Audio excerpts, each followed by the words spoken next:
한 학교에서 시험을 앞두고 있었습니다.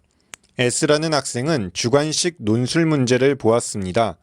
이 문제는 소감을 작성하는 형태로 출제되었지만 사실 정답은 하나로 정해진 문제였습니다. S 자신도 이 문제의 정답이 무엇인가는 잘 알고 있었습니다. 그러나 S는 자신이 생각하는 답을 아주 짧고 간결하게 두 문장으로 쓰고 제출했습니다. 다른 학생들이 열심히 장문의 글을 써내려가는 것과는 대조적인 모습이었습니다. 학생의 답은 선생님을 화나게 했습니다.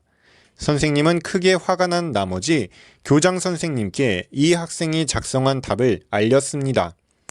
평소에도 꾀병을 부리면서 수업 시간에 양호실에 갔다가 선생님께 들키기도 했던 과거 이력까지 말하면서 선생님은 학생이 극히 불량하다고 말했습니다.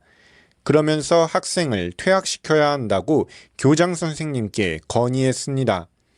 교장 선생님도 답안지를 보고 너무나도 화가 나서 학생의 뺨을 때렸습니다.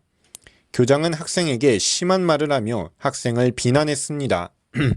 그리고 교장은 선생한테는 물러나라고 하고 학생과 둘이서 면담을 하겠다고 말했습니다. 그 후 29년이라는 세월이 지났습니다.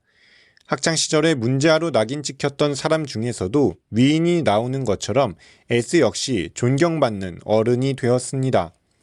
언론들은 그와 꼭 인터뷰하고 싶어 했을 정도였습니다. S는 한 기자로부터 가장 존경하는 은사님이 누구냐는 질문을 받았습니다. 그런데 S는 자신에게 뺨을 때리고 심한 말을 했던 교장 선생님을 가장 존경한다고 말했습니다. 그렇게 말한 이유를 알기 위해 다시 29년 전으로 돌아가 보겠습니다. 학생과 단둘이 남게 된 교장 선생님은 학생에게 사과했습니다. 수아나, 미안하다. 너를 지키려면 어쩔 수 없었다. 라고 말했습니다. 뺨을 맞았던 학생은 훗날 우리나라 종교계의 큰 어른이 된 김수환 추기경 님이셨습니다.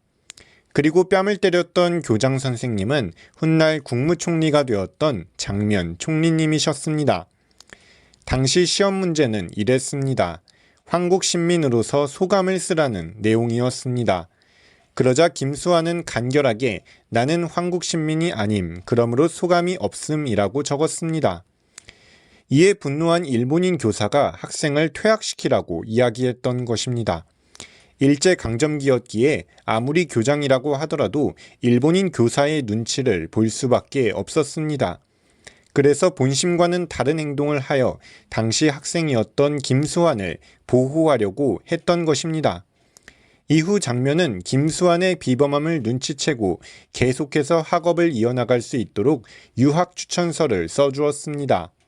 장면은 김수환에게 더 넓은 세상에서 공부한 후 우리나라의 미래를 위해 힘써 주었으면 좋겠다고 말했습니다. 김수환은 이후 신학을 전공하며 사제의 길로 들어섰습니다. 그렇기에 2006년 장면 사망 40주기에 직접 미사를 주관할 정도로 장면을 존경했습니다. 만약 장면 전 총리님의 지혜가 없었더라면 우리는 김수환 추기경님이 이후 우리 사회에 선사하셨던 선한 영향력과 그로 인한 결과를 누리지 못했을지도 모르겠다는 생각을 해봅니다. 또한 2020년 2월 16일은 김수환 추기경님 선종 11주기입니다. 그날만큼은 김수환 추기경님께서 우리 사회를 밝히고자 하셨던 숭고한 정신을 기억해보면 어떨까요?